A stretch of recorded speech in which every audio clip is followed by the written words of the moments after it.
Olá, bem-vindo a todos a mais uma edição do Cyber Talks, o nosso encontro periódico para a troca de ideias e insights sobre cibersegurança. Eu sou Leonardo Militelli e hoje o nosso bate-papo será sobre cultura de segurança da informação, né? Algo que a gente fala há muito tempo, algo essencial para as empresas entenderem a importância do programa de segurança da informação, mas ainda se enxerga como uma das partes mais fracas ou que ainda precisa de muita atenção nas empresas. As dúvidas são diversas, né? Como começar? Será que o mesmo programa e a mesma forma de você adotar uma cultura é igual para todas as empresas? O que o CSO deve fazer nos primeiros 100 dias à frente de uma área, em uma empresa que nunca teve um CSO, um CISO, né? Será que muda alguma coisa com o possível adiamento da LGPD? Enfim, essas são algumas das dúvidas que hoje nós vamos tratar aqui. E para falar sobre esse assunto, eu convidei uma pessoa que tem uma bagagem excepcional sobre a adoção de culturas e culturas diversas, pois já passou por diversos segmentos verticais diferentes, à frente de liderança de equipes e apoiando na adoção de uma cultura de segurança na organização. Gil, seja bem-vindo à nossa edição do Cyber Talks sobre cultura. É um prazerzão ter aqui você comigo para a gente conversar um pouquinho sobre esses desafios. Opa, bom dia, Léo. Bom dia a todos que estão nos acompanhando aqui. O prazer é meu. Cara, muito obrigado pelo convite. Espero aí que a gente tenha um bate-papo aí descontraído e que a gente possa ter uma troca aí. E conto muito com a galera que estiver assistindo aí. Já vi algumas pessoas que são referências para mim aqui, que estão nos acompanhando. Muito honrado aí com isso. Que eles possam contribuir conosco aí também, mandando aí, assim, não só perguntas, mas inclusive ajudando em alguns comentários, em alguns posicionamentos aí, para a gente enriquecer esse nosso bate-papo aqui. Mais uma vez, muito obrigado aí. E aí, vamos lá. Estou à disposição. Perfeito. Muito bom. Então, acho que só reforçando o que o Gil falou, exatamente, o Cyber Talks é uma iniciativa que estamos desenvolvendo aqui na GAT para formar uma grande troca de ideias entre o público. Então, fiquem à vontade para colocar as perguntas, colocar pontos de vista, porque exatamente o evento é feito pelos todos os participantes, né? O objetivo aqui eu não sei tudo, o Gil não sabe tudo, e a gente aprende a cada dia, e essa troca é que é muito rica. Nós vamos ter também algumas pesquisas no lado direito, no menu, vão aparecer pesquisas, para que o evento fique cada vez mais rico também. Então, vamos lá, né? Eu queria começar com uma frase, né? Peter Drucker, o papa da administração, falou há algum tempo, né? A cultura comeu a estratégia de café da manhã, né? E quando a gente olha para a segurança da informação, a gente entende bem o significado dessa frase. Gil, me conta um pouquinho sobre como a sua trajetória, né? Você que passou aí por fintech, telcos, varejo, enfim. Me conta um pouquinho sobre essa trajetória e como era o desafio, né, em cada uma dessas iniciativas com relação à adoção de uma cultura de segurança.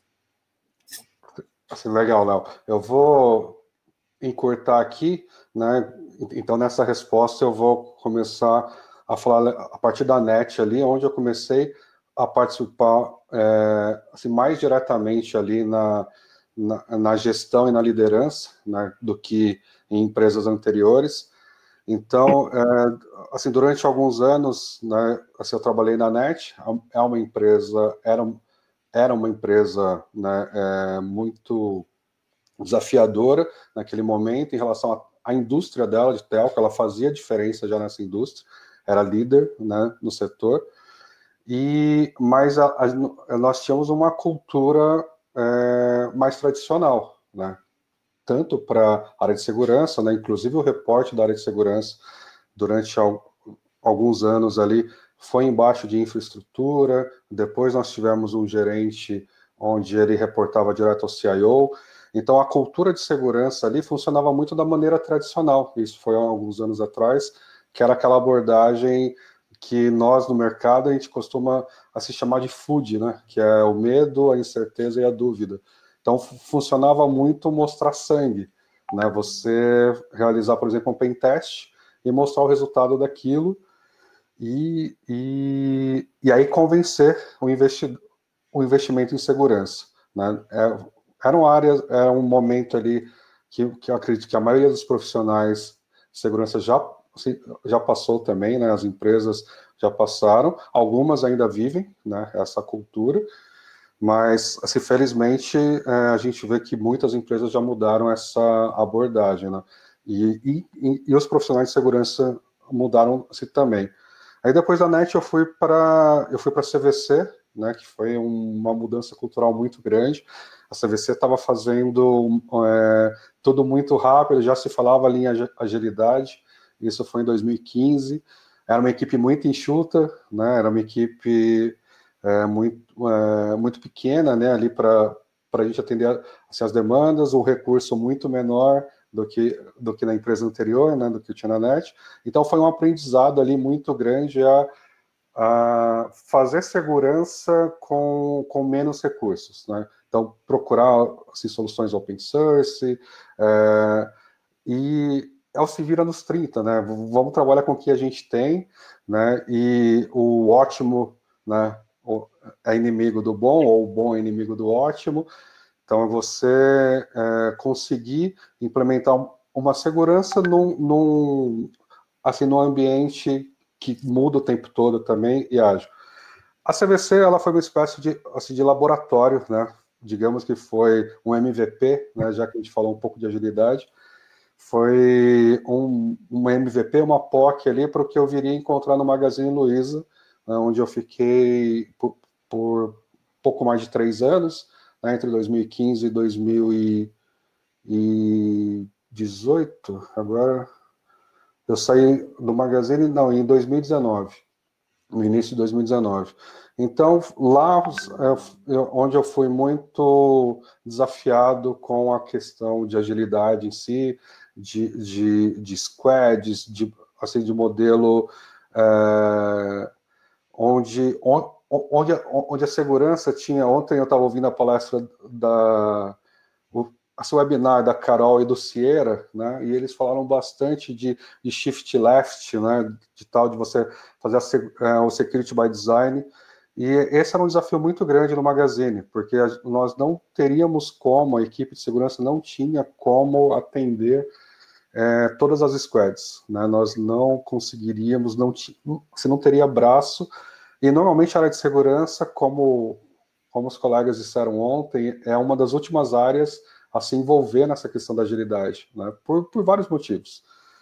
Então, a gente teve que ir se adaptando a colocar a segurança mais para a esquerda no pipeline de desenvolvimento, principalmente, e também capacitar principalmente os devs, né? Workshop, hands-on, guias, então entregar mais material, entregar mais, assim, mais ferramenta e dar mais autonomia lá, principalmente para os devs, DevOps, para que eles também fizessem a parte de segurança, né? Um conceito muito forte lá é que essa segurança não é a responsabilidade de um time ou de uma pessoa, né? Isso a gente carrega aí ao longo do tempo em outras empresas também. Assim, não tem como esse time, né, ou uma pessoa responder todos os desafios que você precisa vencer ali para atender às demandas de segurança. Então, quanto mais... Hoje, algumas empresas chamam isso de security champions, né? Quanto mais pessoas interessadas em segurança, quanto mais as outras áreas investirem, é melhor para a gente. E a abordagem ajuda muito. A gente vai falar um pouco disso também mais para frente, mas eu acho que a abordagem nossa de segurança ela está mudando, assim, felizmente. Né? Teve uma época que até entre alguns colegas aí do mercado eu era visto como um cara que tinha sido de segurança, mas que não era mais, que tinham feito uma lavagem cerebral em mim, porque eu entendia que a gente não podia mais querer ter o controle. foi até uma expressão que eu usei, que gerou um certo debate, né, em algumas oportunidades com alguns colegas, porque é difícil para um profissional assim, de segurança abrir mão do controle, né? E eu comecei a entender, uns 5, 6 anos atrás, que esse seria o caminho que eu teria que seguir. Se eu quisesse manter o controle, eu não conseguiria se fazer segurança. E aí ter esse envolvimento, ter esse engajamento, né, buscar esse apoio, principalmente dos times mais técnicos, né, como desenvolvedores, os sysadmins, DevOps. Então, normalmente existe uma barreira, né, entre os times, porque boa parte nós de segurança ajudamos a criar essa barreira no passado, mas tem uma responsabilidade também ali de ambos os lados, né? Mas acredito que a postura vem ajudando a atrair cada vez mais essas pessoas para a segurança, para os cuidados que eles precisam ter. E a gente antes a gente era amigo basicamente só do auditor, né? E olhe lá. E passou um tempo que as outras áreas começaram a chamar a gente até para beber, né? Vamos comemorar a entrega do projeto, coisa que a grade de segurança normalmente era esquecida, né? Só envolviam a segurança aos 48 do segundo tempo, quando não tinha jeito, porque, pô, vamos ter que falar com os caras vão barrar, os caras vão colocar um monte de burocracia. Não. Um monte de não, pô, então os caras normalmente tentavam bypassar de tudo quanto é jeito, só envolviam quando era extremamente necessário. E nas últimas empresas onde eu trabalhei, isso foi se mudando, né? Saindo do Magazine, eu fui para o PicPay, né? Que, pô, foi fantástico lá. E uma coisa que eu tenho que ressaltar sempre, em todas essas empresas, né? As equipes. As equipes, eu sou um cara que eu não falo com orgulho, eu falo isso para o meu time o tempo todo. Eu sou muito menos técnico do que eu gostaria de ser, né? Eu sempre, desde a faculdade, eu fui aquele cara que eu tinha que ler 1, 2, 3 vezes para entender, enquanto o colega do lado já saía fazendo e nem lia manual, nem lia nada, e já tinha aquele dom meio que natural, né? E eu não, sempre tive que ficar lendo muito para fazer o básico ali.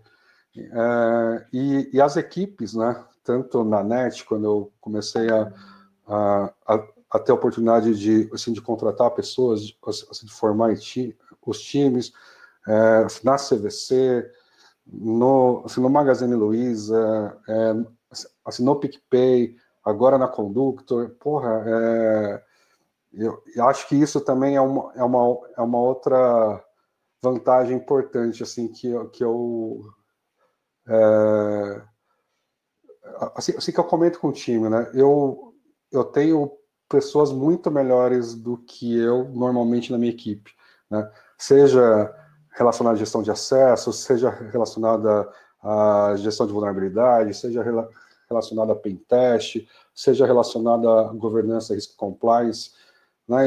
Eu costumo contratar as pessoas que são muito melhores, né, do que eu nisso, e com isso me dá uma sustentação muito boa nessa questão de ajudar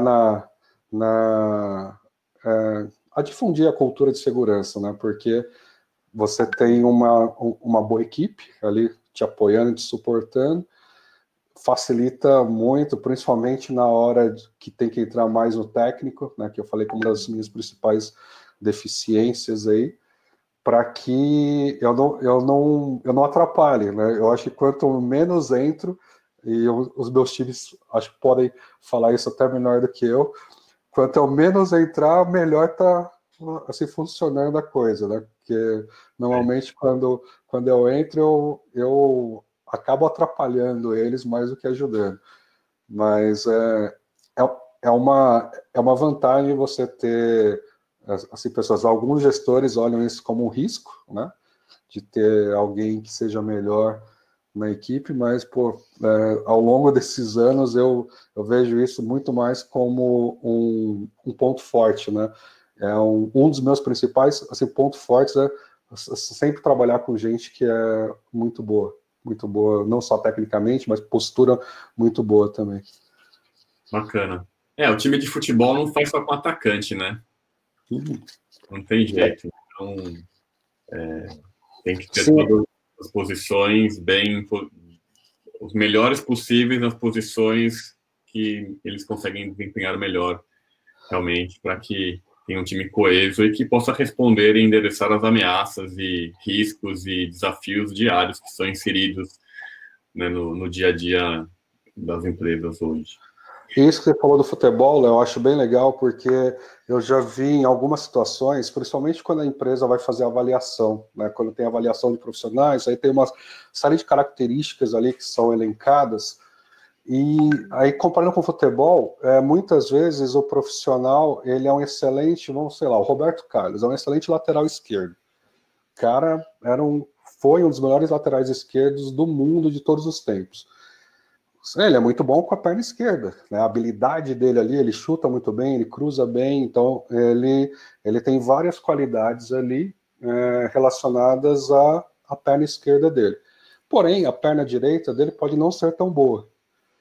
E aí, em algumas avaliações, o que as empresas acabam fazendo? Focando nessa deficiência e não aperfeiçoando a habilidade que o cara tem.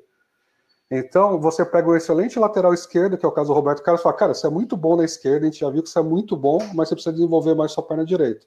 E bota o cara para jogar lá na lateral direita. Ele vai desempenhar de alguma forma porque ele é um profissional, mas ele não vai desempenhar da mesma forma, cara.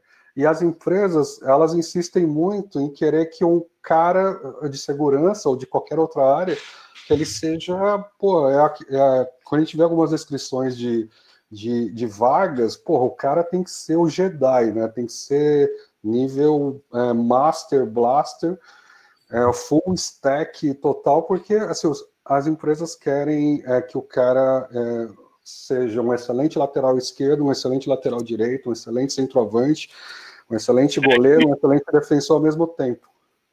E técnico, né?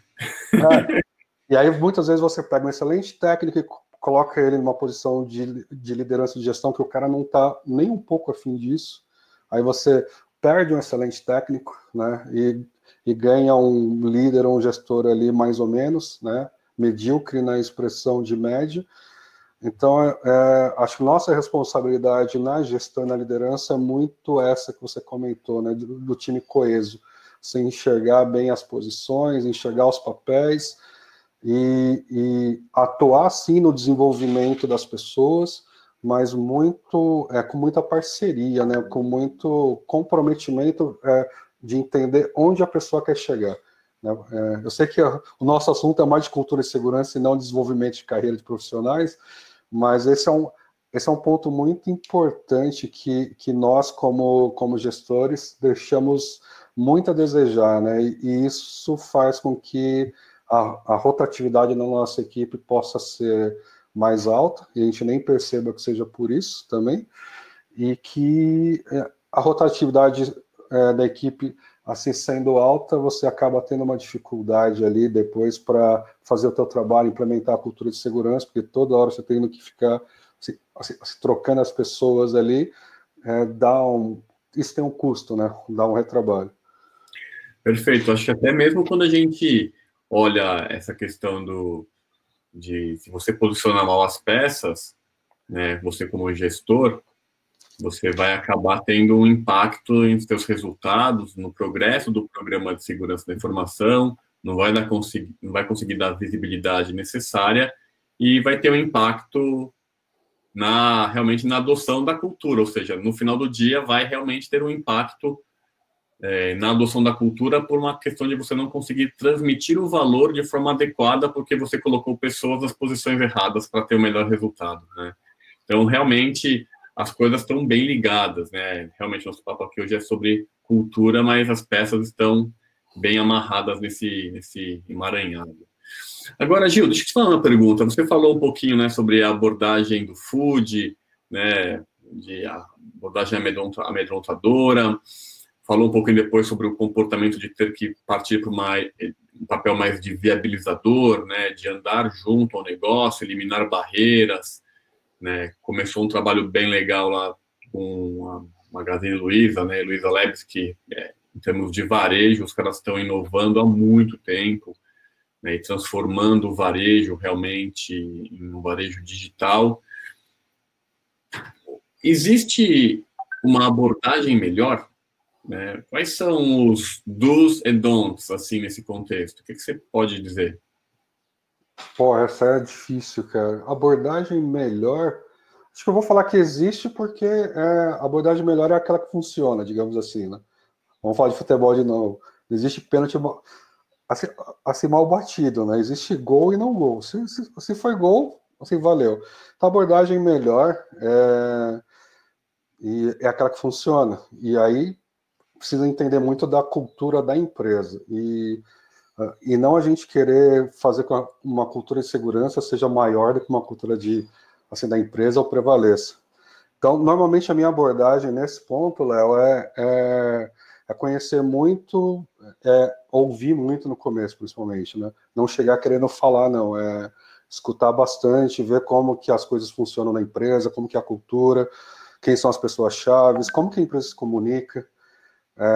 Os nossos times, normalmente, assim, de segurança, são muito próximos dos times de comunicação nas empresas por onde eu trabalhei. Então, para que a comunicação ela passe o recado técnico que ela precisa passar normalmente, porque uma comunicação de segurança normalmente é mais técnica, mas que tenha o viés, né, e a forma de comunicar que a empresa já está acostumada, que o time de comunicação dá isso. Então, abordagem muito de buscar conhecer e se integrar, e não querer fazer prevalecer. Acho que não existe a tal da receita de bolo que a gente sempre fala, né? Não é o que funcionou na NET, no meu caso, né? Que vai funcionar na CVC, que vai funcionar na Magazine, que vai funcionar na PicPay, que vai funcionar na Conductor. Eu preciso, antes de tudo, chegar a entender, conversar com as pessoas, né, conversar com as áreas de desenvolvimento, né, com as áreas de infraestrutura, jurídico, governança, risco e compliance, auditoria, são todas áreas muito próximas, né, RH, com a parte de comunicação, e a partir daí você começa a entender qual que é a cultura da empresa, né. Já trabalhei em lugares onde eu precisava convencer a empresa, né, o CEO da empresa, o board, os executivos, a investirem em segurança, né, porque segurança não que era deixado de lado, mas você tem muitas prioridades ali, né, muitas frentes para colocar dinheiro e normalmente assim, segurança, isso é uma discussão antiga também na nossa área, né, do ROI, segurança, né?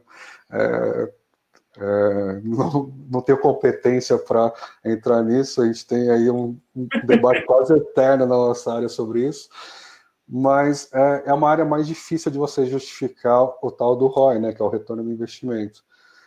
Então, já tive essas situações, mas já tive situações também muito, muito diferentes, onde eu não precisava mostrar para o executivo que segurança era importante. Ele já tinha essa consciência, né, já estava muito mais consciente disso, e a cobrança que ele me fazia era bem diferente.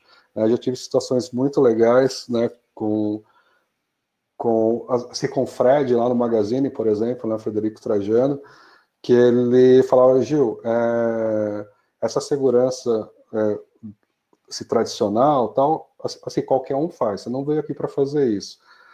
Fora esses caras que você listou aí de Gartner, Forrester, IDC, NSS Labs, quem que está fora do radar desses caras que esteja fazendo isso, não lembro qual que era a solução, mas vamos chutar aqui que seja, sei lá, CCIEM, né, lá, correlacionamento de logs.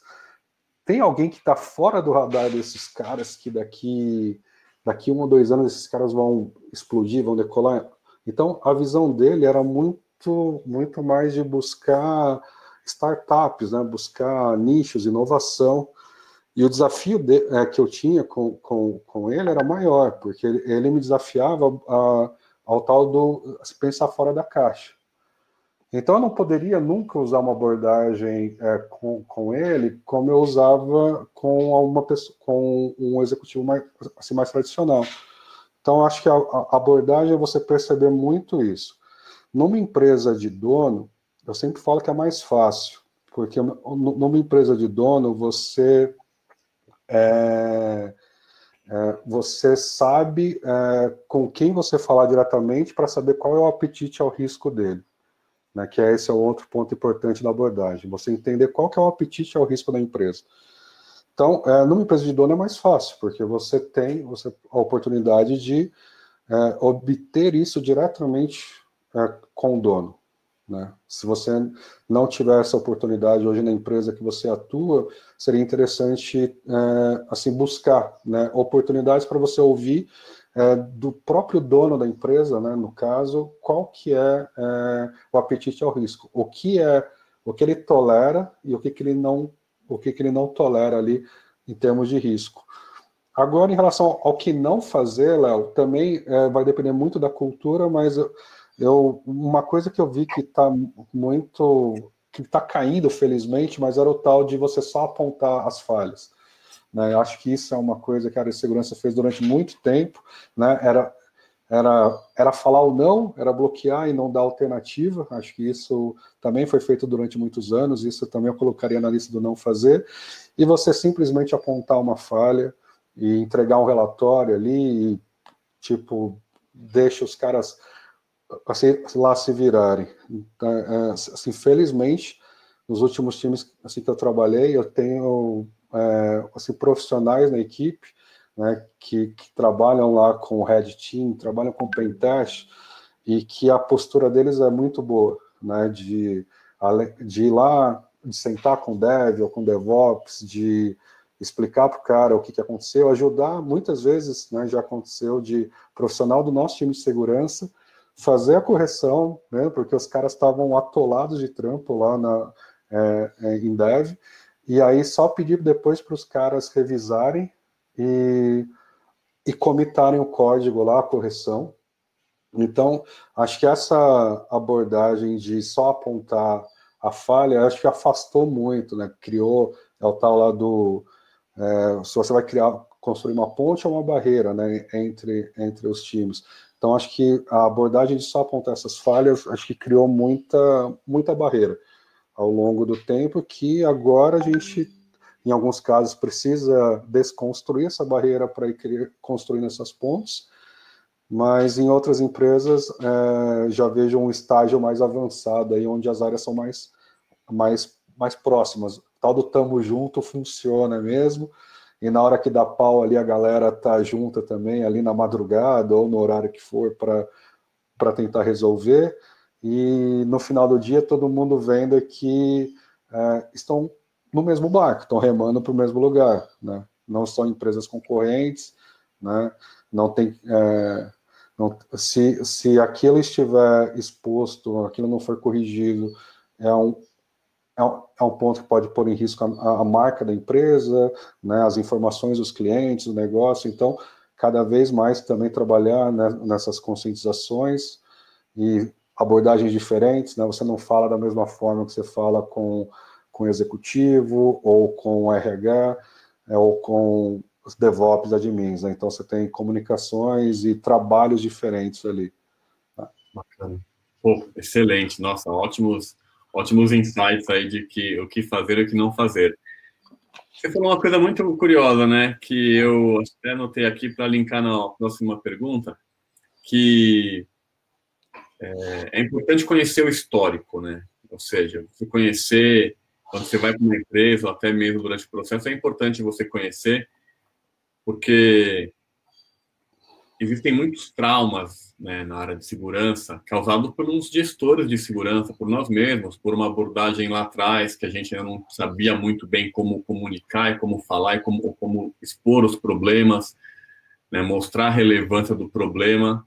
Era sempre aquele sentimento, minha bunda está na reta aqui, pelo amor de Deus, põe, não vai usar pendrive, não vai acessar o site, não.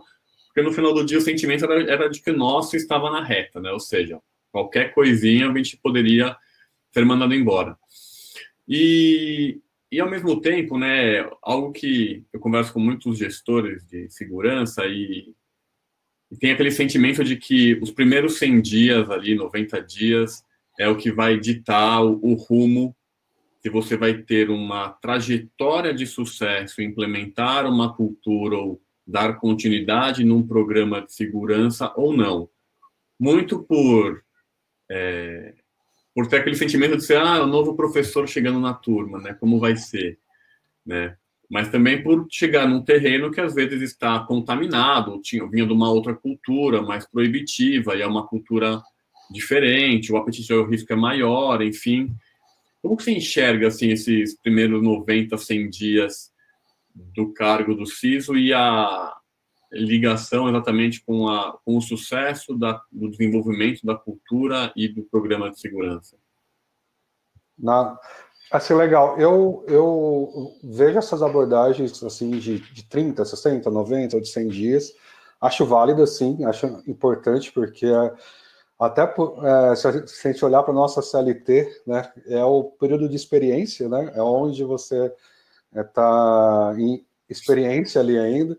Então, se felizmente eu acho que deu certo aqui onde eu estou, na empresa que eu estou agora, porque eu estou há 6 meses, né, então já passei esses primeiros 100 dias ou 90 dias aí, e essa experiência eu acho que vale para os dois lados, eu sempre comento isso, né, porque eu sei que as empresas avaliam os profissionais, né, as empresas, as equipes, né, todo mundo avalia quem está chegando, mas também faz parte do profissional avaliar se aquela empresa também está dentro do perfil onde ele pretende atuar. Eu costumo falar muito isso, porque eu já não me encaixaria em algumas empresas hoje, né? Então, até em alguns processos assim seletivos que eu fui convidado a participar, eu tento buscar muito essa informação para ver se a cultura da empresa ali, né, se o dia a dia da empresa, se o modo como a empresa toma as decisões, se o modo como a empresa assim, trata as pessoas, né, tanto os colaboradores quanto os parceiros, se está dentro daquilo que eu acredito ou não, né, a questão dos valores, os princípios ali, acho que são muito importantes. Dito isto, né, em relação à cultura mesmo e de princípios e valores, acho que na prática, o que eu tento fazer nesses assim, primeiros dias, como eu disse antes, é conhecer o time, conhecer primeiro as pessoas que estão comigo ali para saber se a gente precisa de reforço naquele time, se a gente precisar de reforço, quais são as áreas que a gente vai precisar ali. Como eu disse, eu não sou nada sem o time, assim que eu trabalho, então eu preciso fazer esse trabalho nos primeiros dias, né, de conhecer as pessoas, reforçar o time sempre na medida do possível, capacitar as pessoas que já estão lá, conhecer os recursos que nós temos, né, quais são as ferramentas que nós temos. Outro ponto que eu encho bastante o saco do time, não sei se tem alguém me ouvindo aqui, mas se tiver, eles vão lembrar que eu encho o saco para a gente usar bem as ferramentas que a gente já tem, né, antes de a gente querer comprar qualquer outra coisa, porque eu falo isso também para os fornecedores, é muito difícil um fornecedor vender segurança para a gente, né, para mim aqui no caso, e é mais difícil ainda eu vender essa segurança, né, essa solução, esse serviço dentro de casa, para o meu chefe ali, para o meu executivo. Então, quando a gente não usa bem o que a gente já tem, a gente está desperdiçando uma conquista que já foi feita e dificultando muito a próxima aquisição, né? Então, eu encho muito o saco do time para a gente, vamos dar uma olhada no que a gente tem. Normalmente, sempre dá para você dar aquela voltinha a mais ali no parafuso, apertar um pouco mais, otimizar mais os recursos que a gente tem. Então, acho que é um ponto importante nesses primeiros dias, ver quais são as ferramentas, chamar os seus fabricantes, os fornecedores, para que a 4, a 6, a 8 mãos ali junto com o time dentro de casa, porque esses parceiros são são parceiros mesmo, né? São braços ali a mais que a gente tem, que a gente pode contar. Então, para a gente otimizar isso, entender também, como eu falei antes, da questão da cultura, as pessoas chaves ali na tomada de decisão, né? Quem você... o mundo não é... Como que é? A gente está falando muito aí assim, de colaboração, né, de estamos juntos, trabalhar, mas a gente sabe que na prática, no dia a dia, a gente vai ter pessoas que a gente pode contar mais, né, que são os nossos aliados, e pessoas que a gente pode contar menos, né, que podem ser aqueles blocos ali, os inviabilizadores das mudanças necessárias ali. Então, compreender nesses primeiros dias as pessoas que têm poder de influência ali, os influenciadores, né, os outros líderes dentro da organização, que você poderá ter como aliados, né, começar de uma maneira simples, eu sempre falo muito isso, né, abordagem de agilidade aí também me ajudou, né, do Lean, né, do modelo Lean IT. Você não esperar ter todo o cenário mapeado para começar a atuar, não esperar ter todos os recursos e ferramentas, e naquilo que já está à mão, né, naquilo que é mais fácil, né, então comemorar esses pequenos resultados, né, por mais simples que eles sejam, eles melhores, eles merecem ser comemorados, acho que a gente precisa comemorar, precisa se comunicar melhor, né, então a gente aprendendo o tempo todo. Então, acho que nesses primeiros 90 dias, Léo, pelo menos as minhas últimas experiências, né, que foram as mais recentes, eu procuro muito isso, né, e conhecer o terreno, e eu ouvi de um ex-gestor, né, foi o Miguel Alcântara, assim, na CVC, e ele comentou comigo, assim, de uma experiência dele mesmo. Cara, leva um tempo para você realmente conhecer o terreno que você está pisando. E não são 90 dias, não são assim, 100 dias. Então, eu já tive situações que eu acreditava muito naquilo que eu estava fazendo, tal, porque você não vai fazer algo que você não acredita, né? Então, você coloca o esforço, mas um ano depois, ou um pouco mais, você olha e fala, cara, não era o melhor caminho, né? Não deu resultado, não, assim, eu poderia ter feito isso de outra forma. Por quê? Você já tem mais o pé no chão ali, né? Você já conhece um pouco mais as coisas. Então eu fico muito preocupado de não chegar querendo causar, né? De não chegar querendo falar que tá tudo uma merda, né? Que tá tudo errado, que eu sou o cara, que eu sou o salvador da pátria.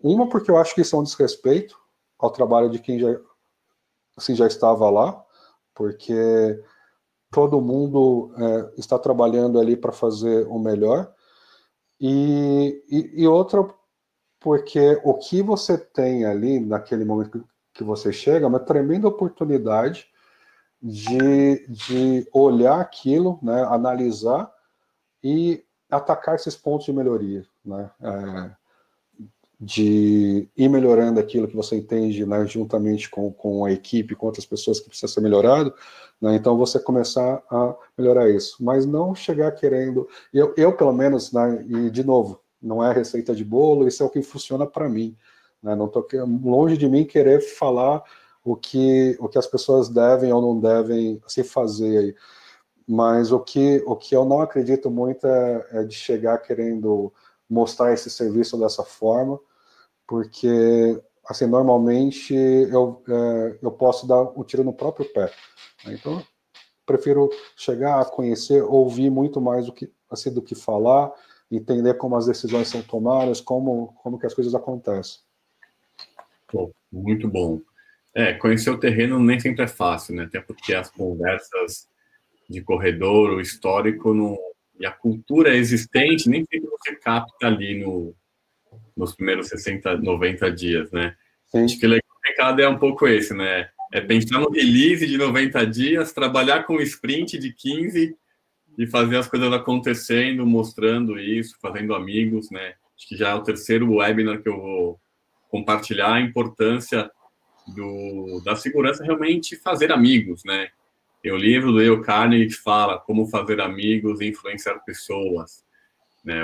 Está muito em linha aqui com o que até o Sérgio Pimenta aqui perguntou, Grande Pimenta, perguntou, né, se realmente o papel do profissional de segurança, do gestor, está realmente em ser mais um bom comunicador e um ouvinte mais questionador dos clientes, né? Porque, no fundo, a segurança existe para atender ao negócio, né? Então, nós temos que estar antenado com o que está acontecendo com o negócio, as transformações, né? Entender as ameaças que possam impactar o negócio para que a cultura também esteja alinhada a isso. Né? Como o Gil falou, né? Não existe, não é um boné de tamanho único, né? Não é uma fórmula mágica. Então, cada empresa tem a sua técnica, a sua peculiaridade no programa. Gil, uma coisa também que eu tenho olhado muito aqui é quando a gente pensa, né, na forma de você disseminar isso, né? É poético quase falar de conquistar aliados, né, tudo mais. Mas como isso pode ser feito na prática, né? A gente vê algumas ferramentas, algumas abordagens. Vamos disparar um phishing para o pessoal ver o que é bom, como é que é o tal, né? Pôr a casca de banana, em algumas empresas é bom, outras dá muito ruído. Já teve gente que foi mandada embora por ter feito isso. Enfim. Eu quase fui também. Né? Acho que tem uma série de assim, como, né? Mas bem legal, mas tem um como fazer isso? Tá. De novo, isso vai variar, né, de negócio para negócio, vai variar de cultura para cultura, mas o que eu tenho usado muito é uma abordagem mais lúdica, né, de segurança. Não vou fazer propaganda aqui das consultorias ou das soluções das empresas, mas existem bons players no mercado aí oferecendo uma comunicação, uma cultura de segurança de uma forma mais leve, digamos assim, né? Assim, mais lúdica. Então, eu gosto muito de usar essa abordagem. Então, na prática, o que normalmente a gente tem usado é fazer onboarding, né? Quando o cara chega, que eu acho que é o momento que ele está mais propício a ouvir sobre a empresa. Comunicação de segurança normalmente é chata, né? A política, as normas, tal, que o cara tem que ler, assina termo aqui, assina termo ali, o cara nem lê o que está assinando, sabe? Então a gente, normalmente, eu tento pegar no onboarding com as áreas de RH meia hora ou uma hora daquele tempo que o funcionário, né, que o colaborador está chegando na empresa, para a gente falar de segurança, e aí normalmente eu falo, alguém do time fala, a gente tem uma apresentação para isso. Fazer as campanhas de phishing eu acho importante também, de tempos em tempos, não o tempo todo, porque senão, assim, na minha opinião, acho que fica meio sacal, mas eu acho que é importante você medir sim, porque não sei se esse estudo está atualizado, mas até pouco tempo atrás a gente via que 92% mais ou menos dos incidentes começavam com simples phishing, né? Então esse ainda é um dos principais vetores de ataque aí. Então eu acho saudável fazer também de tempos em tempos, aliado com a conscientização, né, que normalmente algumas ferramentas, algumas empresas aí também fornecem esse tipo de solução, né, que é você já conscientizar ali na hora, já aproveitar ali. Desculpa, deu uma secada aqui na garganta. E, assim, usar os recursos que a empresa tiver, né? Então, eu acredito muito no e-learning, né? Você disponibilizar o conteúdo através de plataforma de e-learning, né?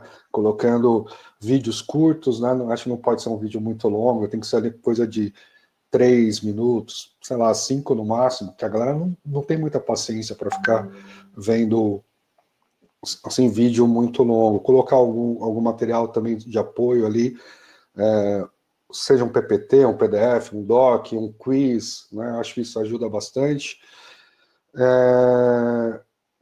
Fazer workshops diferenciados, né, para devs, para DevOps, para admins, que é uma galera mais técnica, né? Então, ao mesmo tempo que você pode usar uma forma mais lúdica, uma gamificação para atingir boa parte da empresa, essa galera mais técnica e outras pessoas vão se sentir meio, sei lá, infantilizados, né? Vão achar aquilo meio bobinho, né? Então, você ter uma ou duas vezes por ano, pelo menos, ali, de acordo com seus recursos, um workshop, né, dedicado para essa galera mais técnica, onde você entra mais deep ali, né, com mais profundidade nos temas.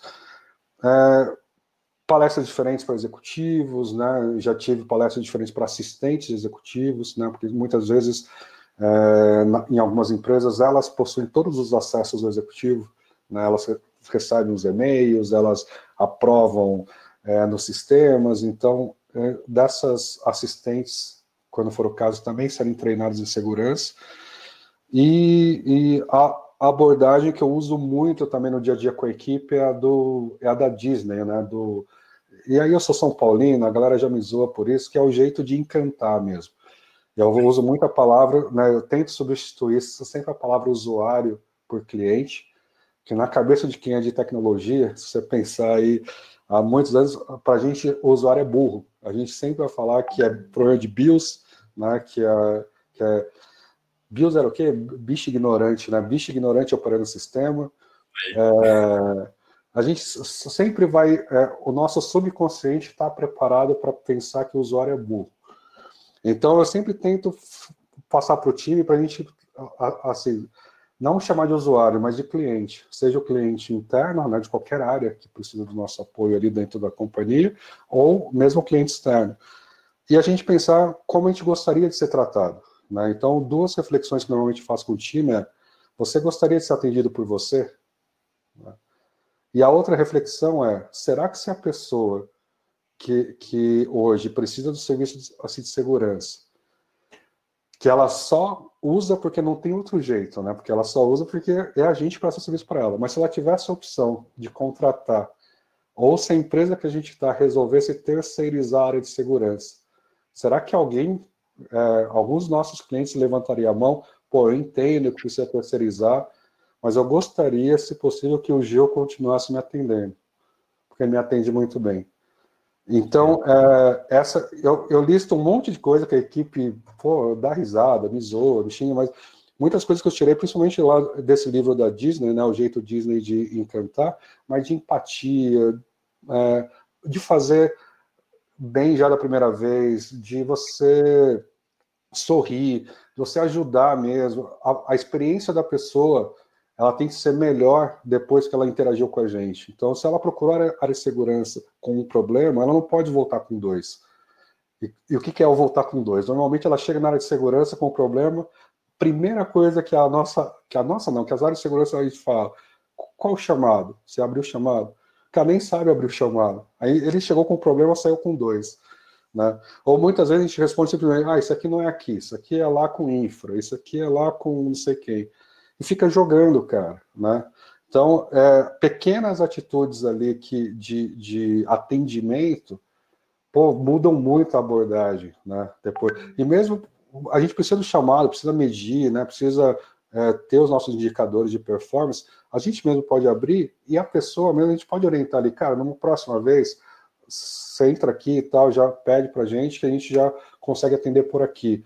Você já pode orientar, mas não criar uma barreira. Essa abordagem tem feito com que as pessoas, em vez de bypassarem a área de segurança, elas costumam agora acionar a gente mesmo quando não é com a gente. Porque fala: cara, eu acho que nem é com você, mas é capaz de vocês conseguirem me ajudar. Porque ela sabe que vai chegar ali e vai ser acolhida, né? Que eu acho que é um termo assim, até meio carinhoso de falar, né? Mas é acolher mesmo, né? De você chegar e entender o que a pessoa tem ali de problema, de demanda, e buscar ajudar a resolver. Então, isso ajuda a gente a ser visto mais como um solucionador, né, como um viabilizador, que a gente estava falando, e não um cara que vai colocar mais uma barreira em um problema, e ajuda muito as pessoas a envolverem a segurança, né? A área de segurança deixa de ser vista como aqueles caras que algum tempo atrás ficavam numa sala com a plaquinha lá, proibida a entrada de pessoas estranhas, né, sei lá, sendo que as pessoas estranhas estavam lá dentro. Mas é assim, acho que esse tipo de postura, por mais simples que seja, ela ajuda, né, você a trazer as outras áreas para perto, e você também, de uma certa forma, se envolvendo e se difundir a cultura. E, cara, tem vários meios, né? Tem os hackathons também, que acho que é legal quando a área de segurança consegue participar ali também para ser uma parte do comitê de julgamento dos melhores projetos, analisar sob a ótica de segurança o que foi desenvolvido no hackathon. Tem os Capture the Flag também, que eu acho que é bem legal, que assim, você pode fazer, inclusive com o próprio time de segurança, né? Que aí é um jeito de você ir desenvolvendo o seu próprio time, né? Que eu acho que isso é legal, desafiando.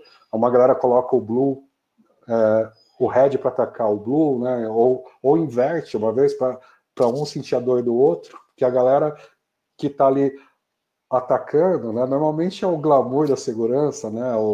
É o ofensivo ali, a galera que vai lá invadir e tal.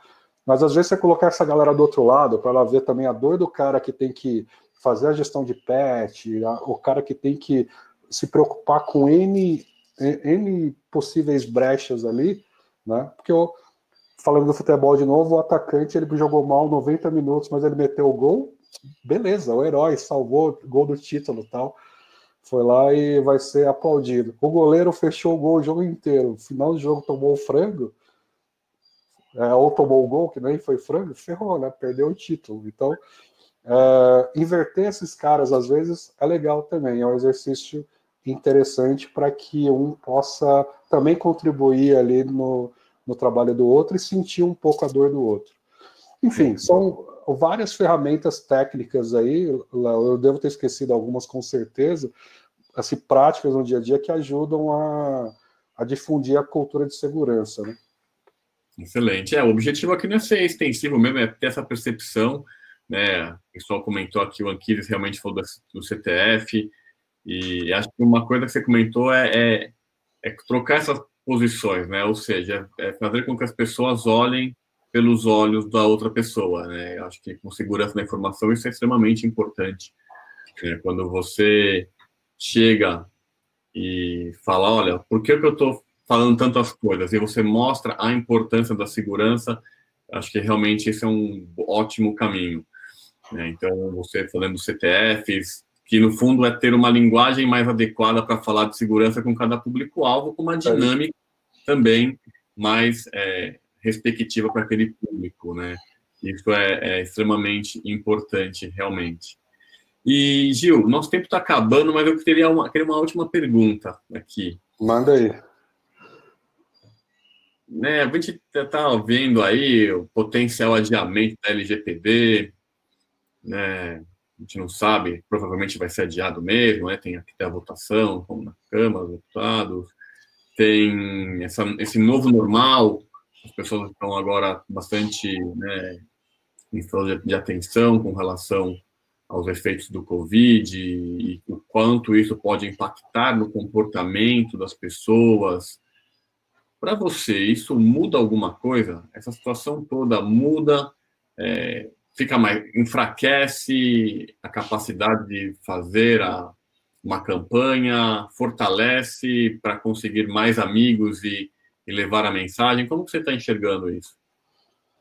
Cara, o adiamento em si, né, em muitas empresas, né, o possível adiamento no caso, obviamente ele pode desestimular algumas empresas nesse momento a fazer aqueles investimentos assim, necessários, que inclusive estão ou estavam sendo feitos. Acho que ele pode, sim, porque o momento, além da questão do adiamento da lei, o momento é muito crítico, né? Como você falou, esse momento de pandemia é um momento único, né, que todo mundo está meio que aprendendo a reagir agora, né? As pessoas estão ainda aprendendo a lidar com isso. Então, muitas empresas precisam sobreviver, né? Então, muitas empresas precisam manter a operação, manter o negócio ali, porque o impacto foi muito grande, né? Então, e quando você precisa assim,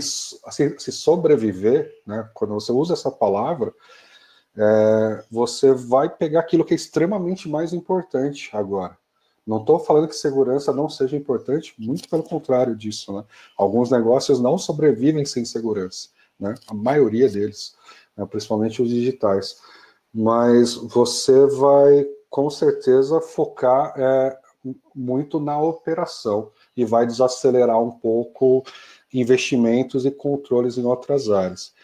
Sem falar da questão da pandemia ou do adiamento, a LGPD, né, para a gente, né, que já está, para a galera que já está no mercado assim, de segurança há mais tempo, a gente sabe que a lei ela vem exigir o que as áreas de segurança já vêm assim pregando, digamos assim, há algum tempo, né? Os profissionais já vêm falando desses controles, dessas necessidades há muitos anos.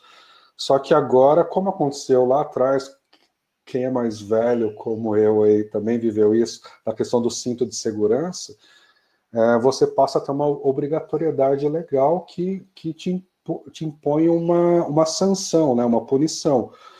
Que antes você corria ou não o risco por conta própria, agora você, além de você avaliar a sua questão de risco, o governo determina também um certo nível de risco que você pode ou não correr através desses controles necessários. Então, a lei ela exige muita coisa, né? Eu acho que o tempo inicial que tinha sido assim dedicado para a implementação, particularmente eu achava curto, porque são muitos controles a serem implementados, né? Mas com a lei agora é uma forma das empresas serem assim, forçadas a subir a questão de controle e a diminuir o apetite ao risco, digamos assim, né? Então, riscos que elas corriam antes, o governo falou para elas agora, ó, esse tipo de risco você não pode correr, que é deixar o dado assim, pessoal, né, o que a gente chama lá de PII em inglês, né, os dados assim, pessoais desprotegidos. Então, nesse ponto, eu acho a lei muito favorável. E tem outras questões, né, jurídicas, comerciais, em relação a negócios com países que já possuem outras legislações, né, onde esses países exigem que o Brasil, né, que é o nosso caso aqui, também tenha leis assim similares para que eles possam, para que as empresas, as organizações possam assim fazer negócio.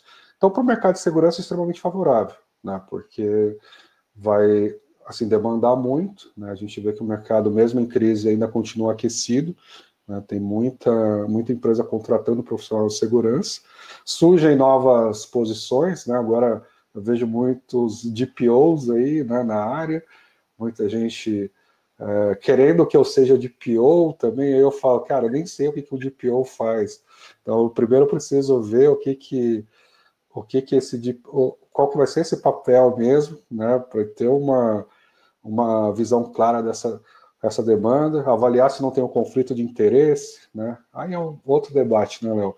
Do cara de segurança assumir o papel de DPO, se isso fica com segurança, se isso é uma outra área separada, se isso fica com jurídico, se isso fica com governança, enfim, acho que vale uma outra discussão com alguém mais preparado do que eu aí para te ajudar nessa.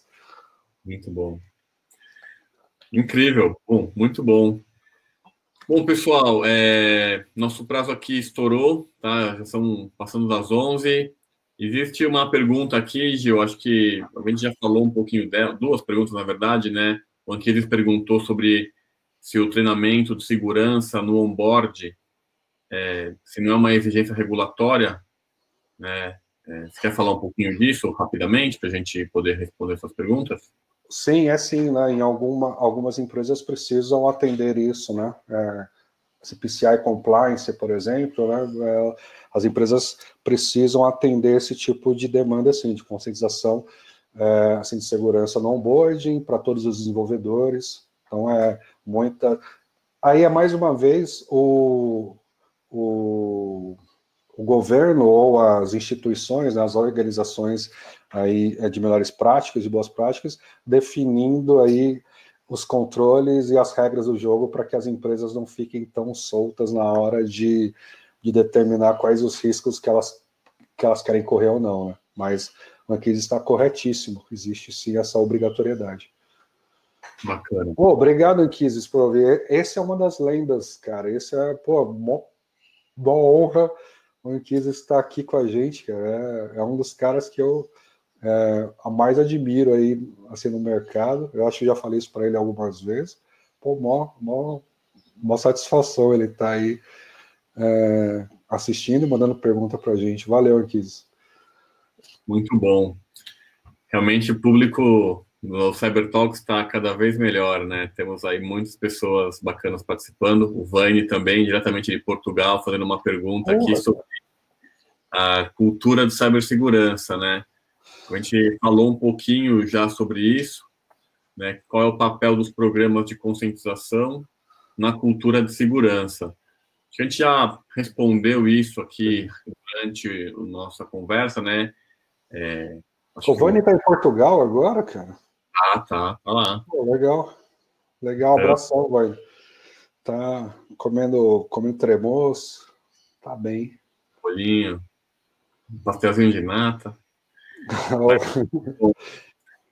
Então, sobre essa pergunta do Vani, né, creio que assim, a gente falou bastante aqui, acho que né, o papel do programa e realmente é importante que seja feito um onboard, independente de ser uma exigência, ter um onboard de segurança na empresa, com as políticas, né, obviamente informado de uma forma mais leve possível e com o linguajar adequado ao nível da pessoa que está entrando, né, para ser a forma mais lúdica possível para a pessoa entender os do's and don'ts daquela companhia, né? E o importante aí também, Léo, né, da maneira como a empresa já se comunica, né? Não querer ser a área de segurança da informação a querer definir ou mudar um estilo de comunicação que já é adotado pela empresa, né? Então, acho que é muito importante essa aproximação com a área que já é responsável pela comunicação hoje. Eu vejo essencial mesmo essa participação no RH, esse RH, comunicação e segurança, né? Quando a gente vê os programas, por exemplo, de Comissão Interna de Prevenção de Acidentes, a CIPA, nós temos um representante CIPA em cada área, em cada andar, enfim, né? Com segurança, entendo que tem que ser da mesma forma. A gente falou um pouquinho aqui sobre o papel do Security Champion ali, passamos rapidamente sobre isso, mas o Security Champion nada mais é do que o cara da CIPA na equipe de dev, né? E como ter isso, né? Como a gente conseguir ampliar isso para outras áreas, porque no final do dia é o que a gente precisa. A gente precisa ter um Security Champion no marketing, um Security Champion no RH, porque todas as iniciativas das áreas têm que ser pensadas considerando a segurança e a privacidade. Léo, e para a gente lembrar, né, alguns eventos ajudaram as pessoas se interessarem mais por segurança, né? Mais recentemente, né, para não chegar lá nas Torres Gêmeas, mas mais recentemente a gente pode falar do WannaCry, né? Onde até o Datena, né? Até o William Bonner falou de eventos de incidente de segurança. Nunca vou esquecer disso, que não foi na véspera do Dia das Mães ali, numa sexta-feira. No almoço do Dia das Mães, no domingo, era o assunto da mesa. E assim, meu pai mesmo nunca soube explicar para ninguém o que eu fazia, né? Eu nunca consegui deixar muito claro assim, para ele. Eu falei muito nessa comunicação aí. E foi muito interessante ver assim, que o assunto ali da mesa era isso. Então, muitas pessoas começaram a se interessar e a querer se aprofundar mais. Assim, pessoas de outras áreas, né? Em segurança com esse incidente. Teve a questão do Snowden também, que eu achei que foi um evento ali, né, tanto do Snowden quanto do Facebook, né, da Cambridge Analytics, né, que foi outro incidente grande. Então, acho que hoje a gente via as pessoas, assim, não desinteressadas, mas era um assunto que ficava mais no porão, digamos assim, das empresas, Eu acredito que esses incidentes ajudaram muito a subir as discussões, né? Na eleição lá do Trump e da Hillary, quando eles ficaram uma meia hora discutindo no primeiro e no segundo debate a estratégia de cybersecurity, né, dos Estados Unidos, né? Então, são discussões, são eventos, incidentes aí que ajudam a gente a descobrir esses champions aí nas áreas, porque tem muito cara interessado em segurança, né? Tem muita gente interessada nas outras áreas, nas outras equipes, que quando a gente se aproxima, a gente vê, a gente tem contato aí com eles, e são as pessoas que a gente vai poder contar ali para disseminar dentro daquela squad, daquele time ali, a cultura, né, de segurança. Pô, bacana. Excelente. Bom, nosso tempo chegou ao fim. Gil, quero te agradecer muito pela participação, pelos seus insights, compartilhar um pouquinho do que você já fez, do que você já vivenciou. Realmente trouxeram insights bem ricos para como desenvolver um programa de segurança da informação, com uma cultura muito forte, né? O que fazer, o que não fazer. Agradeço a todos os participantes também. Temos uma galera incrível participando hoje e espero que vocês possam participar do próximo Hacker Ranger, que vem do Hacker Ranger ali, Hacker Ranger. Vocês possam participar do próximo Cyber Talks conosco, que nosso objetivo aqui é exatamente promover essa troca de ideias. Obrigado, Gil. Obrigado a todos. Um forte abraço. Valeu, Léo. Valeu, todo mundo. Um abraço.